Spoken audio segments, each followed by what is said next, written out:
Rebonjour à toutes. C'était que des femmes, je crois, qui étaient là. J'ai relancé car le son était en décalé. J'espère que c'est mieux. Coucou, est-ce que le son est meilleur?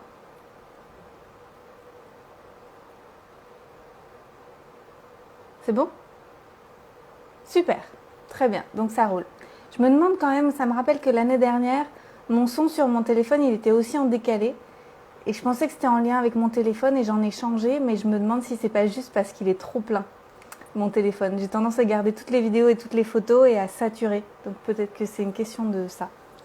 Ok.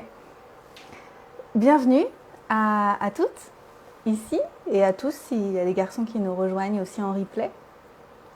Je suis heureuse de vous retrouver aujourd'hui pour parler de 1001 façons d'être coach.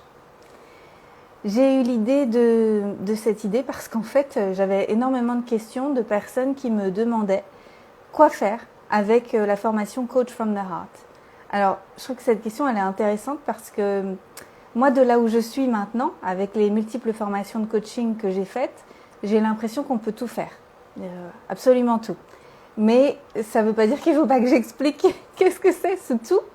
Et donc, j'ai envie aujourd'hui de stimuler la créativité et de faire un petit peu comme j'avais fait dans mon live, c'était diversifier ses activités de thérapeute, il y a quelques semaines, qui est dispo sur YouTube.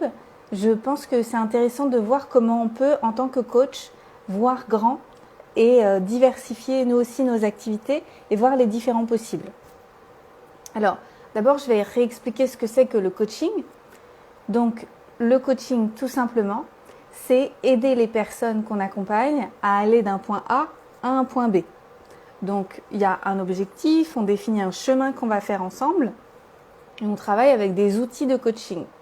Les outils de coaching, ils sont multiples. Donc, il y a plein de choses. On peut faire de la visualisation, on peut faire des exercices, on peut faire des choses qui sont en lien avec le ressenti. Moi, j'ajoute aussi de l'EFT. On peut faire plein de choses dans les séances de coaching. Mais vraiment, l'objectif, c'est d'empuissancer notre client, de lui permettre de reconnecter avec sa puissance pour qu'il puisse faire le chemin de A à B. Le coaching se concentre sur le présent, ici et maintenant, et un chemin qu'on va faire vers le futur. Demain, tout à l'heure, l'année prochaine, dans 10 ans, peu importe là où la personne elle a envie d'aller. En tout cas, on va l'aider à avoir l'élan qui lui permet d'aller quelque part. Donc ça, c'est vraiment l'essence du coaching. Ça ne veut pas dire qu'on ne fait pas un petit peu de choses qui sont en lien avec le passé, parce que ça nous arrive aussi d'aller alors soit libérer des choses du passé qui nous pèsent, soit reconnecter avec des ressources qui sont en lien avec le passé, qui peuvent nous servir au présent et au futur. Voilà, donc c'est surtout ça, si ça peut vous aider à avoir déjà les bases pour le coaching. Et après, on peut en faire ce qu'on a envie d'en faire. Donc souvent, on apprend le coaching en individuel, de 1 à 1, en tête à tête. Soit en présence dans un bureau, soit en ligne. Donc depuis 2020, vraisemblablement, la plupart des coachs travaillent en ligne, à moins qu'ils aient la chance d'avoir un cabinet qui ait pu rester ouvert tout le temps. Un grand nombre d'entre eux sont passés en ligne et travaillent maintenant un peu dans les deux cas. Moi, je suis 100% en ligne et ça me va très bien. Pour moi, il n'y a pas de déperdition quand on travaille en ligne. Ce qui se passe, c'est que, en fait, l'énergie, elle passe à travers la présence.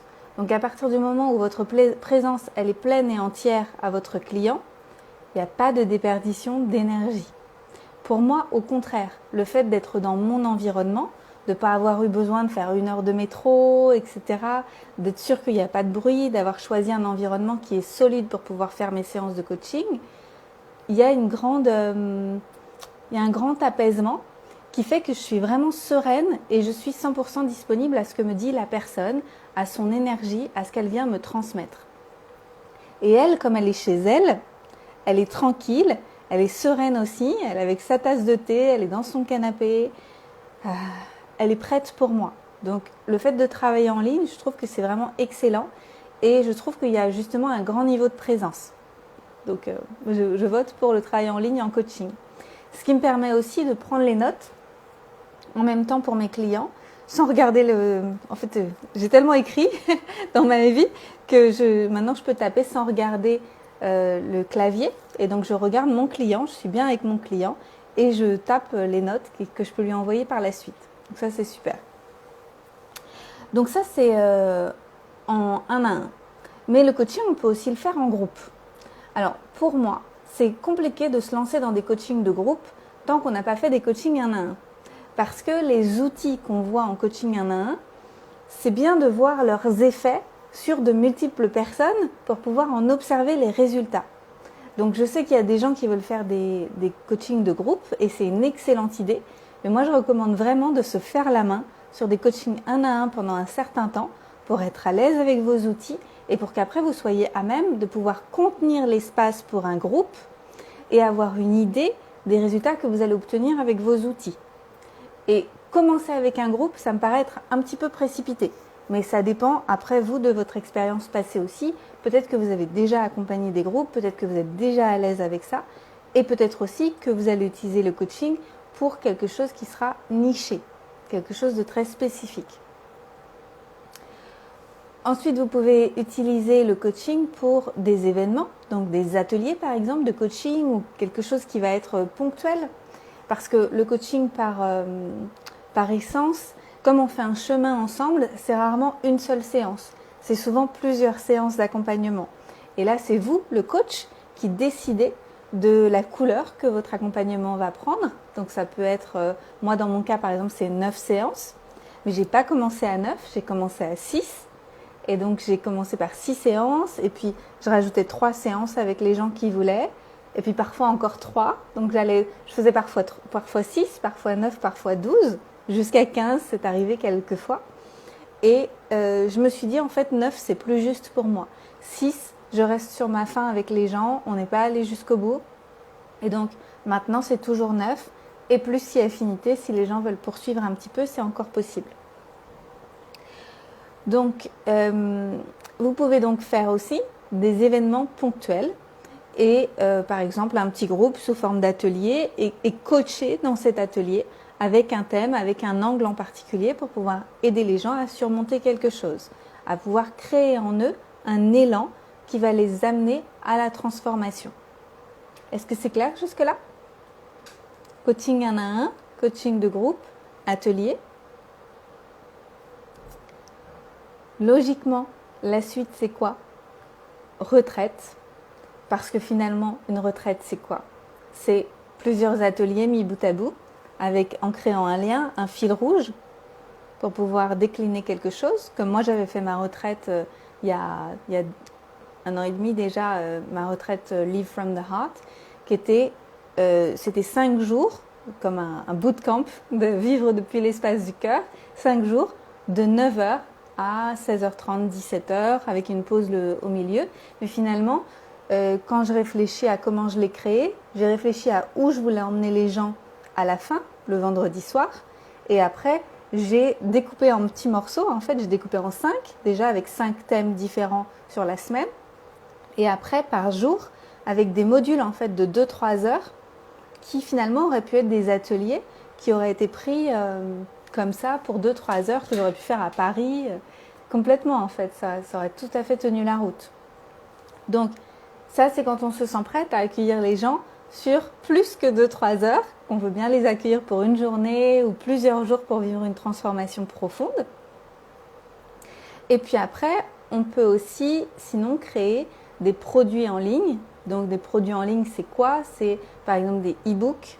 Si vous avez un sujet de prédilection en coaching qui vous tient vraiment à cœur, par exemple vous voulez faire travailler les gens sur leurs valeurs, vous pouvez tout à fait créer un e-book sur l'importance d'explorer ces valeurs, aider les gens à définir leurs valeurs, aider les gens à exprimer leurs valeurs dans leur vie, etc., etc., à travers un e-book. Vous pouvez aussi en faire un programme que les gens vont pouvoir consommer sur Internet, soit sans votre présence parce que tout est enregistré, avec des vidéos par exemple, ou avec des audios, et ou les deux, et ou aussi des PDF. Et voilà, pareil, avec un thème qui vous tient à cœur. Et les potentialités sont infinies. C'est-à-dire que moi, quand je vois aujourd'hui tout ce que je connais en coaching, je pourrais créer des programmes tous les jours avec toutes les choses qui m'ont été enseignées en fait. C'est infini. Parce qu'il y a tellement de domaines dans lesquels on peut aider les gens à se connecter à leur puissance, à leur vérité, à ce qui est vraiment juste pour eux et à enclencher en fait le moteur pour pouvoir avancer dans leur vie. Le potentiel, il est infini. Donc moi je sais qu'il y a des coachs autour de moi qui me disent « Ah mais je sais pas, je vis pas de mes activités, je sais pas quoi faire. » Mais moi je leur dis « En fait, vous devez vous saisir de ce que vous avez appris et choisir des angles qui vous plaisent vraiment spécifiquement à vous ou alors des choses que vous voyez se répéter chez vos clients. Et là, vous vous dites, il y a quelque chose là. Que c'est un fil en fait. La vie m'invite à dérouler le fil et à voir ce qu'il y a derrière. Créer un premier programme, voir comment ça prend et puis voir un petit peu derrière et encore derrière et tout ça. C'est pas toujours des choses compliquées qu'on peut mettre en place, c'est même bien souvent des choses simples. Quand on est formé en coaching et éventuellement dans plusieurs disciplines, on a souvent tendance à oublier que le grand public, le commun des mortels, n'a pas forcément déjà eu l'occasion de se questionner sur ces thèmes-là. Donc c'est vraiment à nous de réaliser qu'on peut reprendre les choses à la base.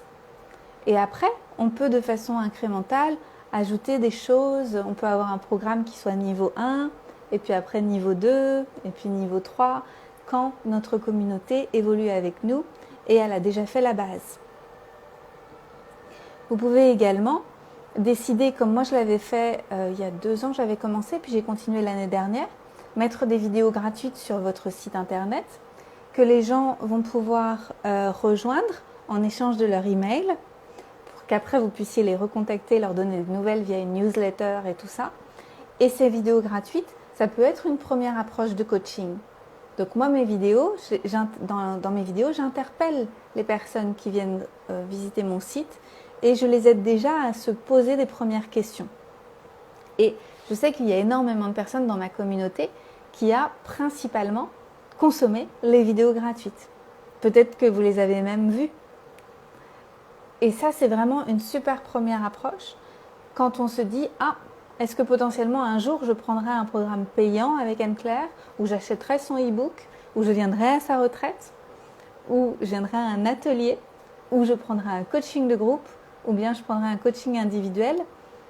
Ça crée un chemin entre vous et les gens. Donc, ça c'est pour ce qui est possible de faire en termes de contenu d'activité. Après, le coaching en lui-même, j'aimerais qu'on revienne dessus. Le coaching, il s'agit de poser des questions et de créer des exercices et des expériences pour nos clients qui leur permettent d'évoluer, de trouver les réponses en eux et de passer à l'action. Et le coaching, c'est pas du consulting. Le coaching, c'est pas être un consultant ni un conseiller, ni être un éducateur de santé si par exemple vous venez de la santé naturelle. Le coach ne donne pas de conseils. Le coach, il interpelle. Le coach, il challenge. Dans ce sens, c'est presque un peu comme le coach sportif. C'est « Allez, tu peux le faire. Allez, tu as la réponse en toi. » Donc, il y a quand même beaucoup de ça dans le coaching, quelque part.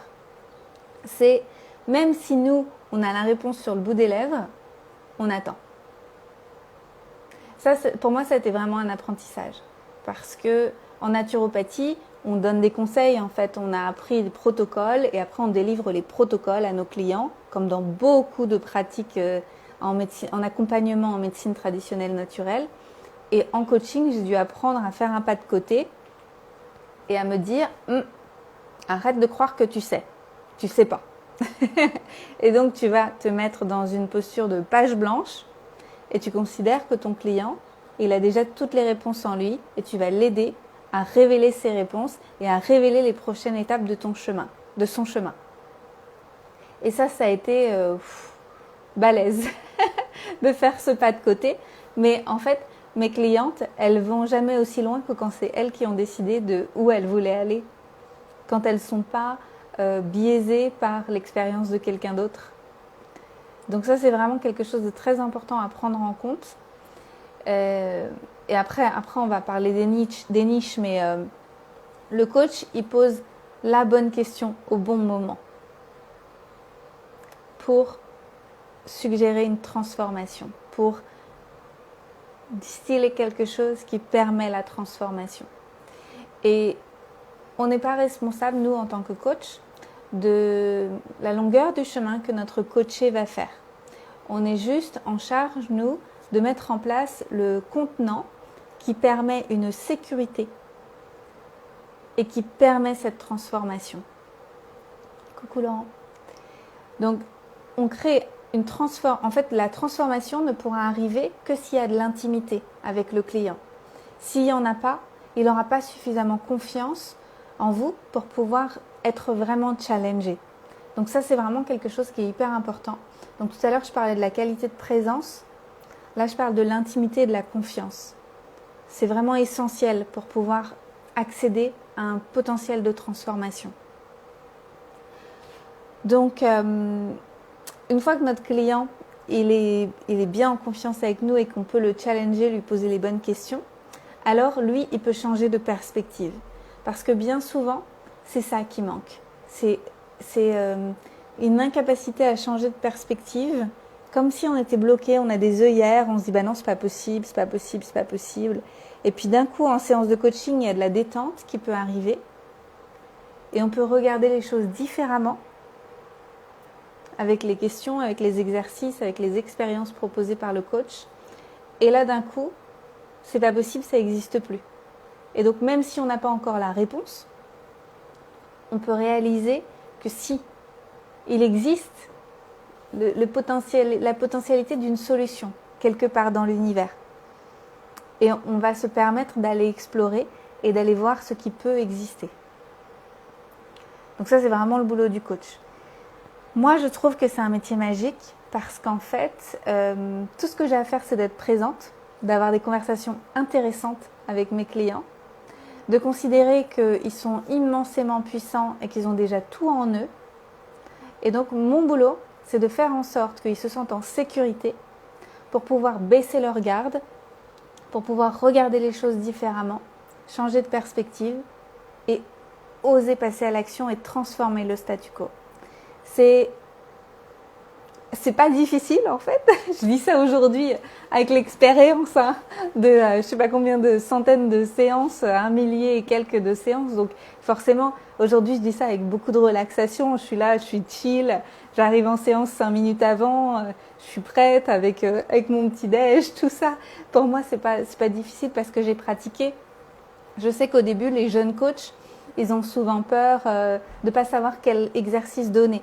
Donc je sais que Christian, mon compagnon, il envoie un petit questionnaire à ses clients avant de les voir.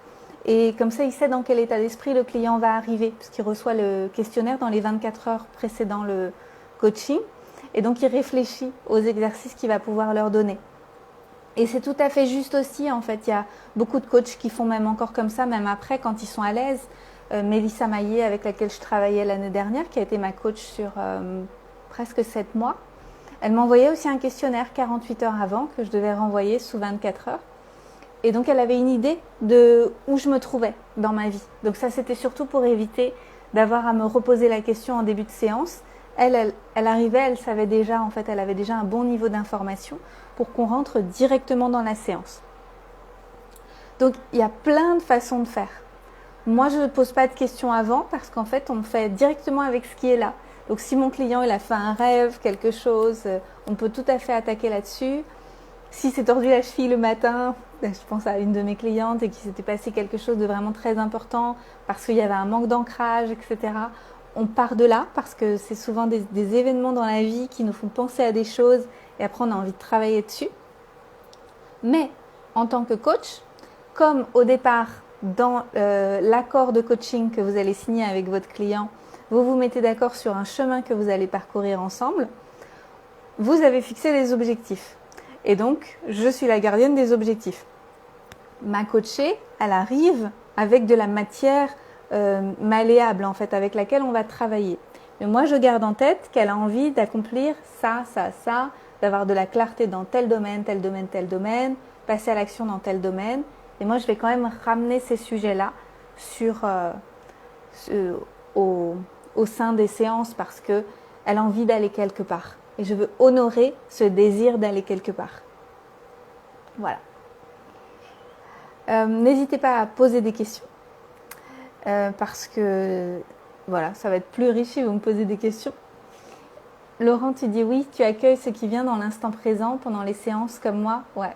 Bah en fait, c'est Cairo, mon coach, mon ancien coach qui disait présence over process.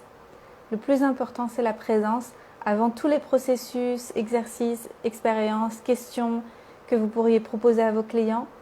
C'est d'abord la présence. D'ailleurs, je réalise que je parle vite là depuis tout à l'heure, mais en coaching, on prend notre temps. On se pose, on respire, on se regarde dans les yeux. On prend le temps d'observer aussi ce qui est dit dans les non-dits, ce qui est dit dans les silences, ce qui est dit dans les évitements, dans ce que la personne ne dit pas. Alors, ensuite, je vais poursuivre en parlant des niches. Donc, des niches, alors coacher avec une niche ou sans niche finalement, ça c'est vous qui allez décider. Moi je ne crois pas que ce soit forcément quelque chose qu'on décide avec la tête. Je pense que c'est quelque chose qui arrive de par nos expériences de vie et de par nos passions, de par les choses qui nous intéressent vraiment profondément. Si vous êtes passionné par les relations amoureuses ou la sexualité sacrée ou toutes ces choses-là, eh bien, dans ces cas-là, pour vous, ça va être logique d'avoir envie de parler de ces choses-là avec les gens. Et donc, potentiellement, vous allez peut-être en faire une niche. Et après, vous allez vous spécialiser parce que vous avez lu un grand nombre d'ouvrages, vous avez travaillé sur vous, vous avez ajouté une formation additionnelle en coaching spécialisé, etc. Donc, vous voyez, ça va être quelque chose qui va être une évidence. Moi, je ne recommande pas de choisir une niche stratégiquement avec sa tête parce que c'est une niche qui rapporte. Je pense que ça n'a pas vraiment d'intérêt de faire ça parce que je pense que c'est notre cœur qui nous amène vers nos prochaines étapes de vie et que vaut mieux le laisser nous guider parce que dans le premier cas où on va choisir quelque chose avec la tête parce qu'on se dit « Oh, c'est une niche qui doit rapporter », potentiellement ça va nous rapporter sur le moment, mais je ne suis pas sûre que ça va nous rapporter sur le long terme et qu'on va être bien dans notre vie sur le long terme. Moi, je pense qu'il vaut mieux choisir ce qui nous appelle profondément, même si sur le moment ça ne fait pas forcément de sens et qu'on se dit comment je vais trouver des clients pour ça, etc. On suit le flow. Et en développant une forme d'expertise, on développe aussi une grande confiance en fait. Les gens, ils ont confiance en nous. À partir du moment où vous commencez à partager sur votre spécialisation, sur votre niche, vous allez avoir de plus en plus de gens qui vous suivent pour ça. Et en entendant que vous êtes coach, ils vont dire « Ah, mais attends, elle aide aussi les gens à faire ça, mais elle est spécialisée dans ce thème. Alors peut-être que c'est la bonne personne pour moi. » Vous voyez ce que je veux dire? Il va vous falloir peut-être un peu plus de temps pour vous faire connaître, ou peut-être pas. Et vous allez y trouver plus de confort en fait pour vous parce que vous serez vraiment profondément aligné. Donc voilà, pour la niche, suivez votre cœur. Il n'y a pas... dans les chiffres, j'ai oublié, je ne sais pas si je les ai notés quelque part par là. Je vais essayer de les retrouver là maintenant. Le pourcentage des personnes, des coachs qui ont une niche. J'ai fait un post hier. On a fait un post sur... je cherche en même temps. Sur cette page, sur le nombre de coachs dans le monde. Et donc, il y a plus de 4 millions de coachs dans le monde. Et il y avait le pourcentage de ceux qui ont une niche. Et je crois que c'est 2/3. Je vais vous dire ça. Ouais, 2/3 ont une niche et 1/3 reste généraliste. Alors, même quand on a une niche, par exemple, moi, je fais du coaching plutôt orienté business, développement d'activités de thérapeute. Donc, c'est quand même assez spécifique. C'est pour les entrepreneurs, mais pas tous les entrepreneurs. C'est pour les entrepreneurs du bien-être qui veulent travailler avec leur cœur. Une niche, c'est une spécialisation. Donc, tous les coachs sont formés de façon généraliste, mais pas tous les coachs travaillent de façon généraliste. Donc, c'est une porte d'entrée pour rentrer dans ton cabinet, en fait. Moi, c'est le développement d'activités de thérapeute, d'accompagnant. Et j'ai choisi ma niche parce que j'ai été naturopathe en cabinet et praticienne EFT, parce que j'adore ces gens-là. parce que je les aime en fait, je les trouve extraordinaires et je trouve qu'ils aident profondément le monde à guérir et j'ai de la compassion pour leurs difficultés et donc j'ai envie de les aider à prospérer, j'ai envie de les aider à se saisir de tous leurs outils, sortir du bois, être fiers de ce qu'ils font, se sentir en puissance en fait de créer leurs activités. Donc vous voyez, c'est vraiment quelque chose qui est venu de mes tripes. C'est un truc, je me suis pas dit, ah là là, ce serait bien si je prenais cette niche en coaching. C'est pas arrivé comme ça. J'étais naturopathe, je suis devenue coach et je me suis dit, mais il y a besoin d'aide. Il y a quelque chose que j'ai envie de créer pour ces personnes-là. Donc ça a été un appel du cœur. Et moi, dans ma formation Coach from the Heart, je vais bien le dire, donc ça va être une formation généraliste et je vais interpeller régulièrement les étudiants pour qu'ils réfléchissent à leur appel du cœur pour voir si oui ou non, il y a une niche qui va se dessiner pour eux. Mais ce n'est pas une obligation. Comme je disais, il y a un tiers des coachs qui restent généralistes. Donc il n'y a pas de... Vous voyez, ça marche très bien aussi de faire du coaching de vie. Merci, you rock. Toi aussi. Ensuite, j'ai perdu le fil. C'était à propos de la niche. Oui. Alors, parfois on a une niche qui est spécifique. Par exemple, la mienne, c'est le business, le développement d'activités. Ou alors, on peut avoir une niche aussi qui est orientée en santé naturelle. Par exemple, on peut être naturopathe à côté ou quelque chose comme ça. Alors là, ça overlap un petit peu, ça se chevauche un petit peu avec un autre métier, qui est le métier de soit éducateur de santé, soit de conseiller en business, etc. Donc, quand on fait des chevauchements comme ça avec d'autres compétences, on fait de la métacommunication. On communique à propos de notre communication dans la séance de coaching. Par exemple, moi en tant que coach, mon rôle, c'est de rester à ma place, de ne pas supposer, de poser des questions, de créer des expériences qui permettent à mon coaché, ma coachée, de se transformer. Et parfois, je sors un petit peu du cadre, mais pour sortir du cadre, je pose un contexte. Donc je dis, là, je sors du coaching pur, je vais plutôt faire une suggestion parce que moi je suis orientée business et puis avec mon expérience, etc. Voilà, as-tu pensé à, parce que d'expérience, j'ai vu, Et donc là, je vais plutôt donner un conseil ou faire une suggestion pour le déploiement de l'activité. De la même façon, un coach en santé naturelle, par exemple, pourrait rester dans le coaching pur, aider la personne à travailler sur ce qui est profondément important pour elle, sur sa vision pour sa vie, sur la qualité de ses relations, sur ses compétences en communication, etc. pour être bien dans sa vie. Mais le coach en santé naturelle, après avoir posé toutes les questions qu'il aura posées pour connaître bien son client, il va très certainement aussi avoir des idées. Si son client n'a pas de vitalité, par exemple, il va très certainement lui dire « Alors là, je sors du coaching pur pour revenir avec ma casquette d'éducatrice de santé et je te propose d'améliorer la qualité de ton sommeil avec ces recommandations. » Vous voyez où je veux en venir ? On peut tout à fait switcher d'une casquette coach à une casquette éducateur, à une casquette conseiller. C'est tout à fait possible en fait de faire tout ça dans une même séance, à partir du moment où on met un contexte et où on explique. Est-ce que c'est clair ?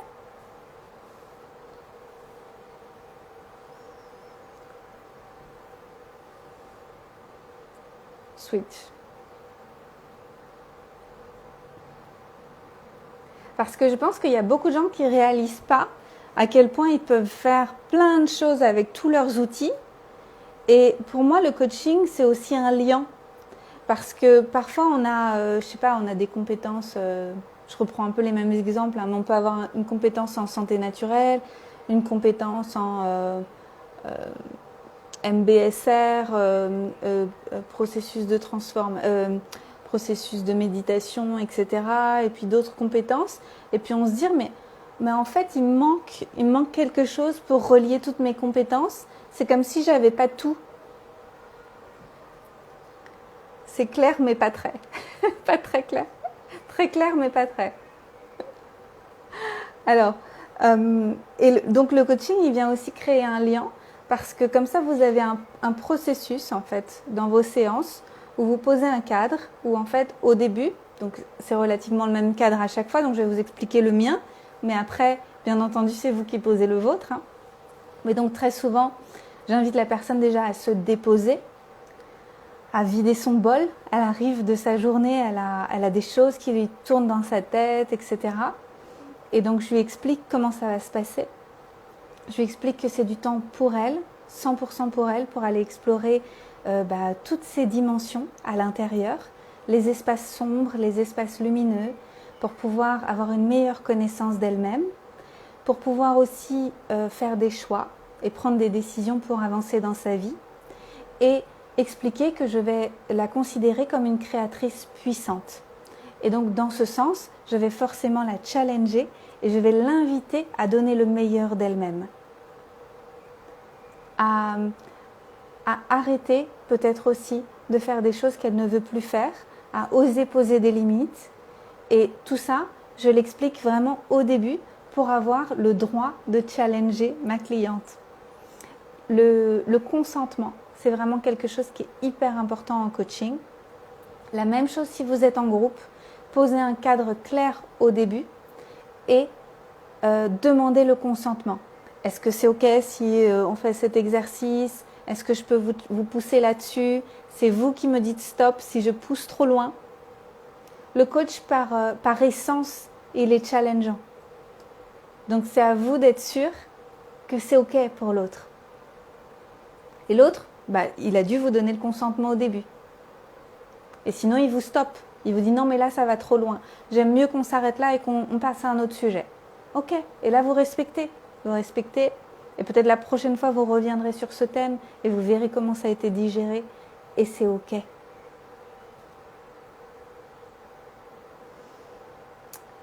Ça fait sens pour vous?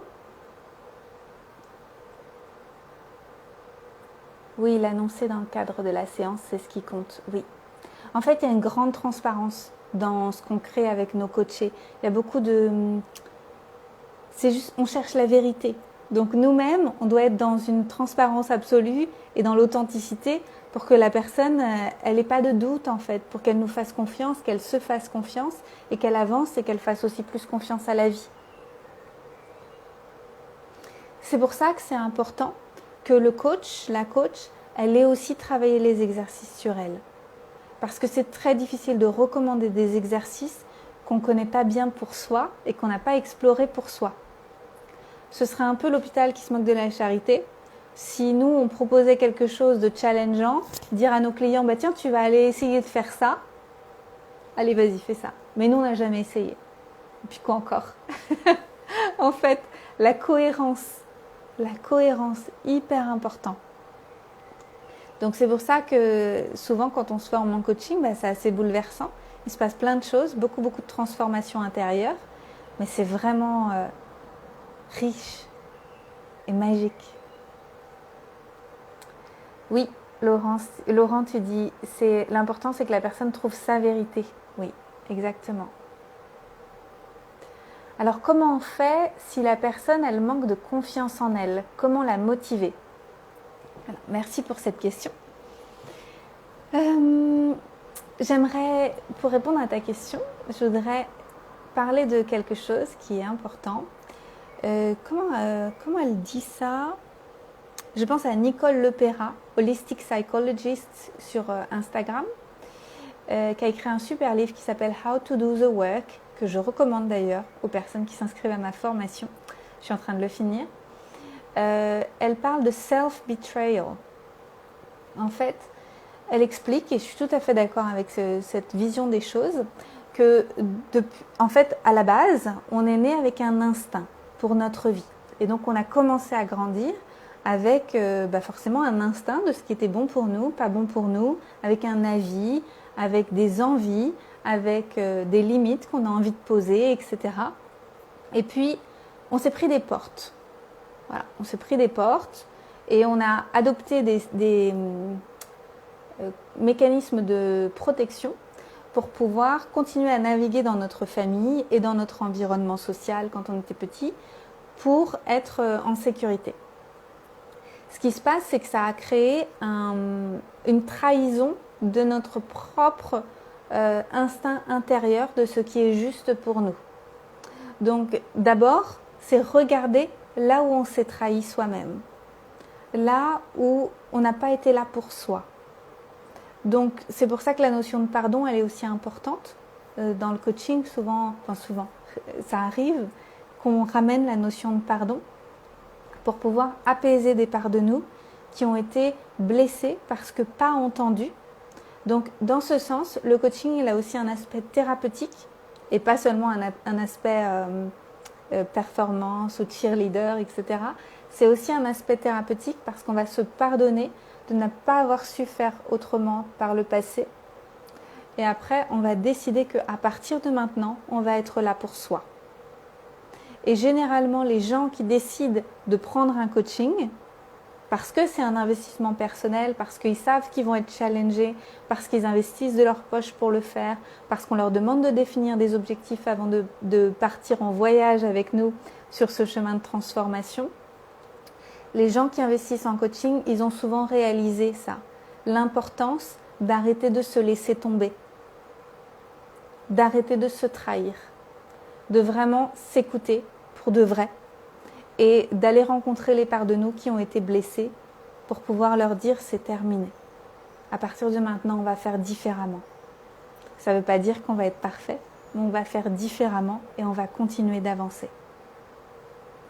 Et la confiance, elle revient petit à petit. Ensuite, la confiance, elle peut revenir par d'autres façons. Elle peut revenir quand on prend conscience de qui on est. Donc souvent, les humains, ils sont faits comme ça, hein, ils vont regarder ce qu'ils ne sont pas. Donc par exemple, moi je pourrais dire, fun, je pourrais dire, je ne suis pas une grande blonde à forte poitrine, par exemple. Je ne fais pas 1m80, je ne suis pas blonde et je ne suis pas norvégienne. Vous voyez? Donc, et je pourrais regarder tout le temps ce que je ne suis pas. Donc, je donne un exemple qui est volontairement caricatural, mais c'est la même chose avec les gens qui vont dire je ne suis pas douée, ou je ne suis pas assez, ou je ne suis pas... Vous voyez? Donc, soit je mets mes lunettes et je regarde et je me dis oh là là, je ne suis pas une grande blonde. Soit je prends un temps de recul, je me détends, je me retrouve dans un espace sécurisant avec ma coach qui m'aide à changer de perspective et je peux enfiler d'autres lunettes. Ah, ok. J'arrête de regarder ce que je ne suis pas et je regarde ce que je suis effectivement. Et je me dis, oh ben en fait, c'est pas mal, je bronze facilement, mes cheveux sont cool, vous voyez? Et là, je vais changer mes perspectives. Et là, je commence à avoir confiance en moi parce que je regarde les qualités que j'ai. J'ai pris des exemples superficiels, hein, mais c'est la même chose avec nos dons intérieurs, en fait, avec nos capacités intérieures. Et donc le coach, il est là aussi pour ça. Il est là pour aider à faire un pas de recul et cesser de regarder ce qu'on n'a pas, pour regarder ce qu'on a effectivement et démultiplier ces trésors que nous avons en nous. Et malheureusement, on ne vit pas dans une société qui nous encourage à faire ça quand on est petit. En fait, petit, si, tout petit, les gens trouvent ça mignon. Donc ils nous disent ouais, vas-y et tout. Et puis après, il y a quelque chose qui retombe.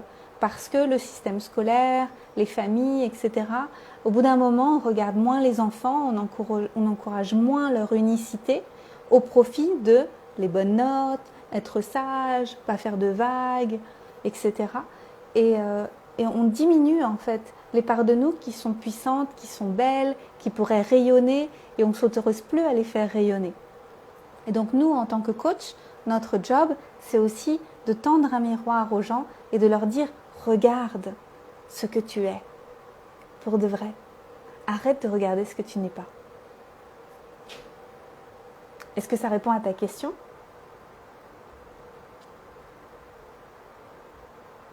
Jardin de moi.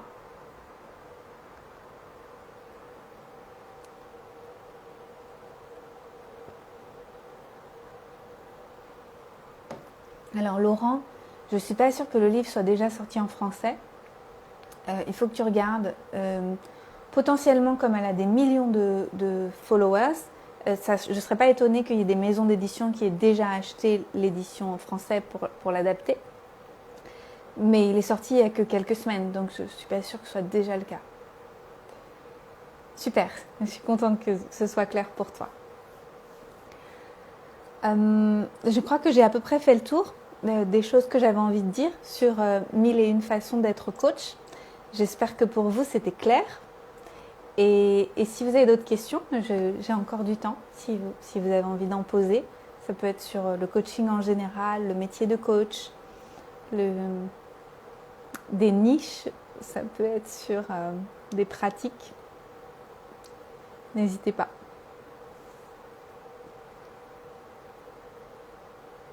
Je t'en prie.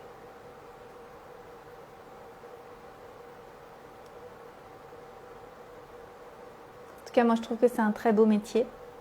Il est venu à moi naturellement, comme la naturo, comme l'EFT, comme les choses que j'ai apprises ces dernières années. Et je le trouve passionnant et j'aimerais qu'il soit partout.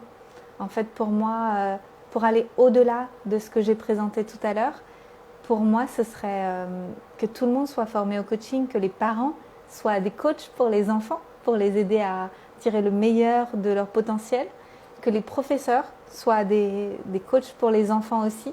Pour moi, j'aimerais que ce soit vraiment décliné partout, en fait. Ce serait l'idéal, ce serait que ce soit partout. Et j'ai bon espoir que ça arrive parce que quand je vois qu'il y a plus de 4 millions de coachs dans le monde, je me dis, mais en fait, c'est un métier qui est en plein boom et je pense que c'est que le début. Donc j'ai confiance que ça va se distiller après un peu partout. Si toutes les entreprises ont un coach, si dans toutes les familles, il y a quelqu'un qui est coach et qui vient aider les gens à changer de perspective et tout ça, ben, en fait, ça va aller vite. En une génération, on peut changer énormément de choses. Alors, je prends vos questions. Combien de temps dure la formation? Alors, la mienne, donc là, c'était sur le coaching en général, mais ma formation qui commence le 28 juin, elle dure 8 semaines. Et il y a 16 modules. Il y a 2 modules par semaine. Donc, du 28 juin au 20 août. Donc, c'est un bootcamp d'été avec moi. Et le lundi soir, en plus, j'ai rajouté de la méditation. Ça ne fait pas partie des cours, donc les gens qui n'aiment pas la méditation, ils ne sont pas obligés de venir. Mais je le recommande pour travailler la qualité de présence. Donc c'est ça en fait, c'est pour arrêter de s'attacher à ses pensées, prendre de la distance, revenir dans son cœur, ouvrir le champ des possibles et être plutôt que faire. Alors Jess, tu demandes, est-il nécessaire de choisir une niche dès le début de son activité? Non. En fait, il n'est même pas nécessaire de choisir une niche tout court. Tu peux ne pas en choisir. Donc, tu peux pratiquer le coaching de façon généraliste, du début jusqu'à la fin de ta pratique de coach. Aucune obligation. Tout à l'heure, je ne l'ai pas dit, mais je pense que c'est important de le rajouter, que même si on fait du coaching dans une niche, on va quand même potentiellement aborder d'autres choses. Par exemple, moi, dans mes séances, j'aborde aussi des relations familiales, j'aborde aussi des relations amoureuses, j'aborde aussi la relation au corps, j'aborde aussi le bien-être. Vous voyez, même si je fais du coaching orienté business, parce que tout est interconnecté chez nos clients. Donc, bien évidemment, on va parler un petit peu de tout, mais on va garder en tête l'objectif final. C'est-à-dire que si moi, mon objectif, c'est que ma cliente, elle soit à l'aise pour parler en public, qu'elle soit à l'aise à sortir ses produits en ligne avec tout ce qu'elle a envie de partager en santé naturelle, bah, bien sûr, on va se concentrer là-dessus. Mais on va aussi aller libérer les choses qui sont bloquantes au niveau personnel. Parce que par exemple, si elle ne s'autorise pas à réussir, parce qu'elle ne veut pas réussir plus que sa mère, par exemple, bah, jamais elle ira vers son succès. Donc bien entendu, tout est entrelacé. Donc on va faire du coaching de vie, mais orienté vers quelque chose de business, par exemple avec moi. Quels outils j'utilise le plus souvent en séance individuelle? Alors moi j'ai des questions, mes questions préférées. J'ai des questions préférées, donc par exemple, de quoi tu as besoin aujourd'hui? Ça c'est la question et je redonne la puissance à ma cliente en disant ça, parce que ma cliente elle sait ce dont elle a besoin. Et en plus, comme j'ai l'habitude de la poser à chaque fois, mes clientes maintenant elles arrivent et elles me disent « Ah, ce matin je me demandais de quoi j'avais besoin parce que je savais que j'avais rendez-vous avec toi. » Et du coup ça fait aussi son chemin et elles se demandent elles-mêmes leurs besoins pour pouvoir avancer. Et donc ça, moi c'est ce que je préfère, quand elles sont dans leur autonomie.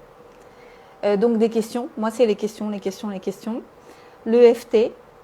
Je fais souvent de l'EFT quand je vois que les émotions, elles montent, montent, montent, montent, montent. Je propose, je dis, est-ce que c'est d'accord si on tapote en même temps? Et donc, on va aller explorer les émotions et puis après, on déroule à partir de là et on voit ce qu'il y a derrière. Visualisation. Alors, très souvent, dans les premières séances, je fais des visualisations. Ça m'aide à mieux connaître ma cliente et ça aide pour elle à gagner en clarté sur là où elle a envie d'aller en accord avec ses objectifs. Et puis, au fur et à mesure, en fait, vers les séances du milieu et tout, c'est vraiment des choses qui sont très structurantes. C'est-à-dire, où est-ce que tu as envie d'aller, comment tu vas faire, c'est quoi les étapes intermédiaires, de quoi tu as besoin comme ressources pour pouvoir y aller, rétro-planning, toutes ces choses-là. Donc, je fais tout ça aussi avec mes clientes. En fait, je suis une coéquipière avec elles. Donc, avec moi, elles ont quelqu'un à qui parler de tout ce qu'elles ont envie de faire dans leur vie. Et pour rien oublier, pour être à l'aise, pour avoir le courage de le faire, etc. etc. Donc voilà, c'est ce que j'utilise le plus. Beaucoup de choses finalement. Peut-on s'installer dès le début en précisant qu'on est en apprentissage? Dès le début de ma formation? Alors, en fait, pour moi, dans ma formation, à la fin de chaque classe, il y aura des exercices à faire sur toi et sur un gentil cobaye. Ce gentil cobaye, ça peut être un ami, ça peut être un membre de la famille, ça peut être quelqu'un de la formation. Donc, je vais vous inviter à discuter entre vous pour pouvoir trouver aussi un binôme si vous le désirez. Et ou des clients. Donc, si tu as déjà une clientèle, tu peux leur proposer de tester sur eux les outils de coaching que tu es en train de découvrir. Si tu n'as pas déjà une clientèle, tu pourras, si tu as déjà des réseaux sociaux par exemple, ou une newsletter ou quelque chose, ou un email que tu peux envoyer à tous les gens que tu connais, tu peux dire j'offre des séances en échange de quelque chose ou gratuitement pour pouvoir m'entraîner sur les outils de coaching que je suis en train d'apprendre. Voilà. En sachant que pour moi, la seule façon d'intégrer des outils de coaching et la posture de coach, c'est la pratique. Donc la pratique, la pratique, la pratique, à fond. Donc bien sûr, s'installer dès le début, oui, quelque part, parce que dès le début, tu vas être amené à pratiquer.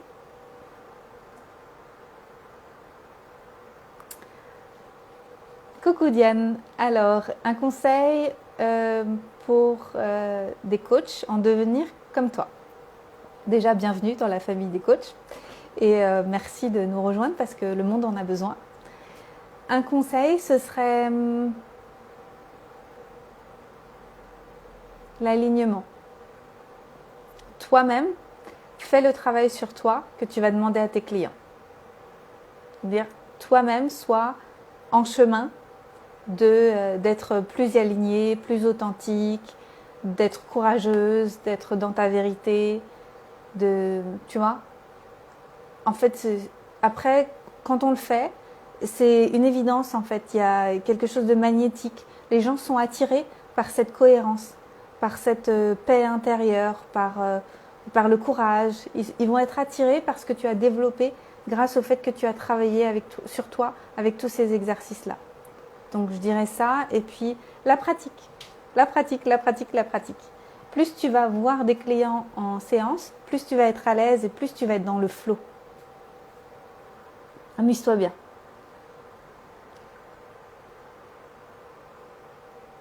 Je t'en prie, Lena. Moi aussi, j'ai trouvé ça super intéressant de découvrir combien il y avait de coachs et tout ça. Je n'avais pas idée qu'on était si nombreux. Et nombreuses, 70% de femmes. Alors, un conseil pour équilibrer vie personnelle et vie professionnelle. Ouais, Laurent, papa de 2 enfants et solopreneur. Courageux. J'arrive. Alors, pour moi, ce serait reprendre les exercices que j'avais proposés en début d'année. Je ne sais pas si tu es sur power.school. J'avais fait un exercice qui s'appelait, une vidéo qui s'appelait Créer son année depuis l'espace du cœur. Et en fait, dans cette vidéo, j'expliquais que l'idéal, c'est de créer une roue du temps, comme un gâteau du temps, dans la semaine. Et donc, dans le gâteau du temps, il y a 100 heures actives. 100 heures actives. Et en tout, dans une semaine, il y a 168 heures, mais on va enlever 68 heures de sommeil et puis de choses qu'on fait un peu sans conscience, comme ça, ou trucs rapides. Et donc, il y a 100 heures dont tu disposes actives. Il y a des gens, en 100 heures, ils vont accomplir des choses extraordinaires, et il y a des gens, ils vont avoir l'impression qu'ils courent toujours après le temps. Donc, crée ton gâteau du temps par semaine active, donc hors semaine de vacances, hors semaine de formation, mais dans une semaine type, et dépose d'abord les briques qui sont en lien avec ton bien-être, la famille, etc., etc., tout ce qui est important pour toi.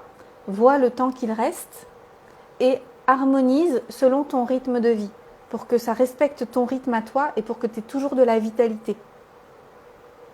Voilà, en fait, il faut que tu mettes de la conscience sur ton planning, sur ton organisation, sur ton rythme. Donc, je ne sais pas si c'est quelque chose que tu as déjà fait, mais peut-être que ça peut aider.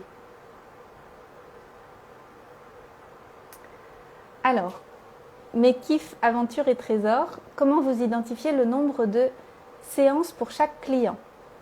Alors, au début, il faut le sentir. C'est-à-dire qu'au début, tu dois sentir que tu as envie d'emmener les gens dans un chemin qui va faire intuitivement 4 séances, ou 5 séances, ou 6, ou 8. C'est intuitif. Et après, quand tu auras eu 2, 3, 5 personnes, tu vas sentir si c'était un petit peu trop long ou si c'était un petit peu trop court. Et donc, tu vas te réajuster. Mais tu es obligé de commencer avec quelque chose où tu poses comme ça et t'essayes. Et après, tu vas réajuster. Et ça, c'est par rapport à tes outils et par rapport à là où tu as envie d'emmener la personne et par rapport au profil de personne que tu vas accompagner, etc. Donc, il y a quand même beaucoup de composantes à prendre en compte. Comment on conçoit le contenu de la séance? Alors, c'est d'abord la présence, la qualité de présence, la confiance. Et ensuite, la séance, pour moi, c'est une danse. Donc, en fait, on danse ensemble. Je fais un pas, elle fait un pas, je fais un pas, elle fait un pas. Et donc, ça peut être, je pose quelques questions, elle répond, elle prend conscience de certaines choses. Je propose une expérience, par exemple une visualisation. Elle rentre dans la visualisation et elle travaille sur quelque chose. Elle me revient avec quelque chose. Et à partir de là, moi, je propose un exercice. De cet exercice va naître quelque chose. Et elle va revenir vers moi. Vous voyez, c'est une danse. Donc, c'est très difficile de préparer à l'avance une séance du début jusqu'à la fin parce qu'on ne sait pas comment la cliente va réagir. C'est impossible. Elle est unique. Donc, on danse.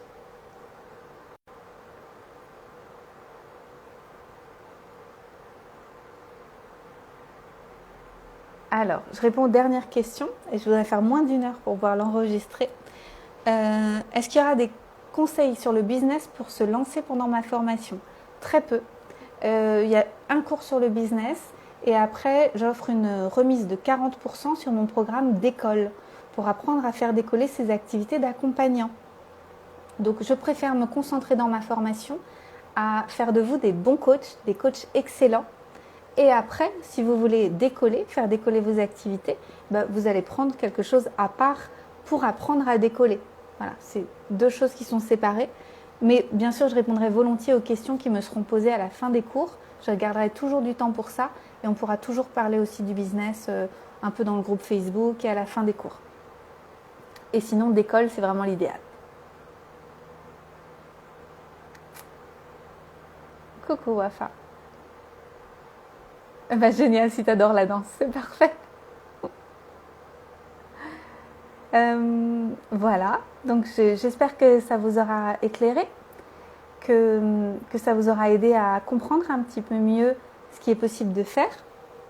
1001 façons de coacher, et plus encore. C'était une façon de parler, mais il y a certainement beaucoup plus de façons de le faire. Et voilà, je vous souhaite de bien vous amuser à pratiquer ce métier si vous êtes déjà coach, à vous former si vous avez envie de vous former. Et puis vraiment, allez-y avec tout ce que vous êtes, allez-y avec votre cœur, votre pleine présence, allez-y avec confiance. Les gens ont besoin de se connecter à leur puissance et on est là pour ça. Et par la même occasion, on se connecte aussi à notre puissance. J'en ai pas parlé, mais c'est vrai que c'est un métier qui est très, comment vous dire, régénérant pour nous. Parce que le fait d'aider les gens au quotidien à se connecter à leur puissance, bien évidemment que ça nous reconnecte à notre propre puissance. Et ça, c'est assez extraordinaire. C'est-à-dire qu'au quotidien, on a donc l'opportunité de le faire. Et on est payé pour ça. C'est quand même génial. J'ai vu ta question, Jess. Oui, dans mes cours à moi, il y aura des bases pour poser le cadre en séance au début. Il y aura aussi des déroulés de morceaux de séance, en fait. Des déroulés de morceaux de séance. Et après, c'est à vous de créer un puzzle avec ce qui pourra fonctionner. Mais je vais faire énormément de suggestions pour que vous ayez des séances qui tiennent la route, même dès le début. Voilà. Donc, si vous avez d'autres questions, écrivez-moi. Et j'ai hâte de vous retrouver le 28 pour le début de ma formation. Je vous souhaite un merveilleux week-end au soleil, à cuire et plein d'amour. À bientôt. Bye bye.